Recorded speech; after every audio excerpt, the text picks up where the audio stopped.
Parfois, lorsque nous faisons face à des défis écrasants, les surmonter semble impossible. Qui ne s'est jamais demandé dans un moment de désespoir, tiens, que dois-je faire maintenant ? Cette histoire raconte la vie d'un homme qui n'avait jamais imaginé comment il affronterait ces immenses difficultés. La seule chose dont il était certain, c'est qu'il avait besoin d'aide. Samban, un jeune homme originaire d'un village rural à Madagascar, n'avait que 20 ans lorsqu'il remarqua pour la première fois un gonflement sur sa joue gauche. Au début, cela semblait mineur, mais jour après jour, la grosseur grandissait.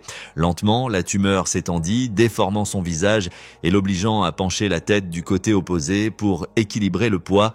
Au fil du temps, cette énorme excroissance commença à infliger des souffrances insupportables à son corps.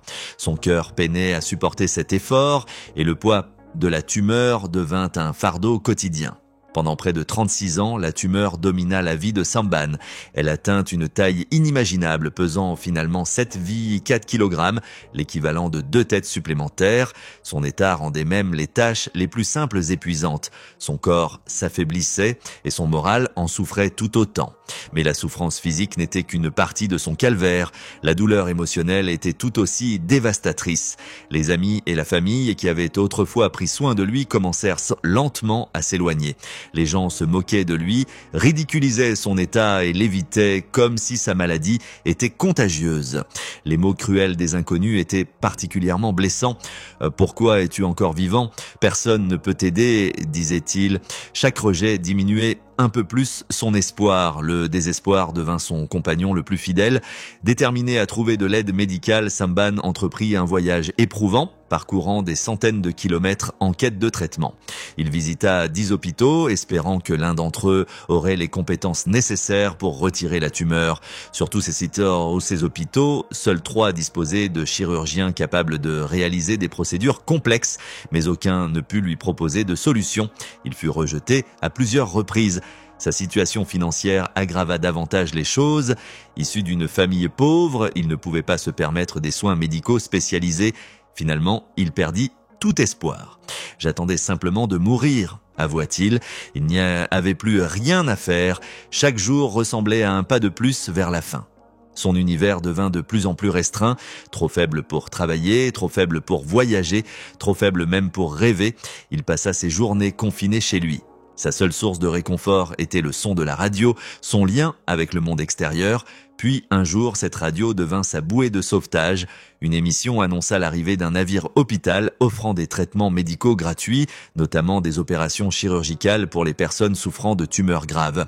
Une étincelle d'espoir s'alluma dans son cœur. Malgré sa fragilité, il prit une décision qui allait changer sa vie à jamais. « C'est mourir ou survivre. Je veux y aller », déclara-t-il à sa famille. Mais atteindre le navire hôpital n'était pas une tâche simple. La route la plus proche était à plusieurs jours de marche et le navire était situé à des centaines de kilomètres de son village.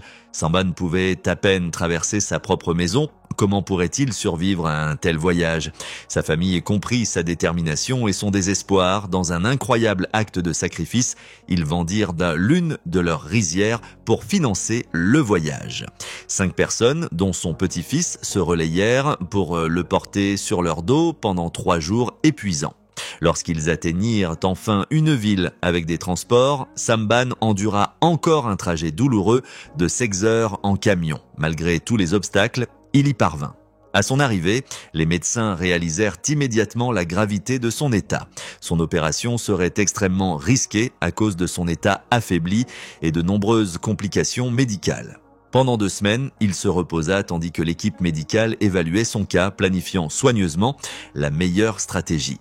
Puis, il entendit les mots qu'il avait espérés toute sa vie. « Oui, nous allons réaliser l'opération. » Première fois depuis des décennies, l'espoir devint réalité. Samban comprenait les risques. « Je sais que sans cette opération, je vais mourir. Je sais aussi que je pourrais mourir pendant l'opération. Mais intérieurement, je me sens déjà mort à cause de la manière dont les gens me traitent. Je choisis de prendre ce risque. » La chirurgie dura plus de 12 heures et la complexité de la procédure poussa l'équipe médicale à ses limites. Plus de 2 fois le volume sanguin de son corps fut perdu et dut être remplacé. 17 personnes de 6 pays différents donnèrent de leur sang pour le maintenir en vie. Le personnel médical, l'équipage du navire et plus de 400 personnes à bord du navire hôpital unirent leurs efforts pour le sauver. Chacune des personnes impliquées était pleinement investie dans sa survie. Le docteur Gary Parker, un chirurgien maxillofacial ayant près de 30 ans d'expérience, déclara « C'est l'une des plus grandes tumeurs de ce type que j'ai jamais vues. L'opération était intense. Chaque minute portait le risque d'une perte massive de sang ou d'autres complications pouvant lui coûter la vie.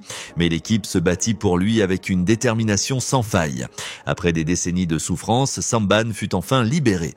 Le fardeau qui avait pesé sur lui presque toute sa vie avait disparu. En voyant son reflet dans le miroir pour la première fois après l'opération, il n'arrivait pas à croire ce qu'il voyait. « Je suis libéré de ma maladie », dit-il avec émotion. « J'ai un nouveau visage, je suis sauvé. » De retour chez lui, son village n'en crut pas ses yeux. L'homme autrefois marqué par une énorme tumeur était désormais complètement transformé. Famille, voisins et amis autrefois distants se rassemblèrent Pâques pour l'accueillir. Il était méconnaissable, libéré de sa maladie, vu désormais comme l'homme résilient qui s'était battu pour sa vie et avait gagné. Cette histoire témoigne du pouvoir de l'espoir, de la détermination et de la bonté humaine.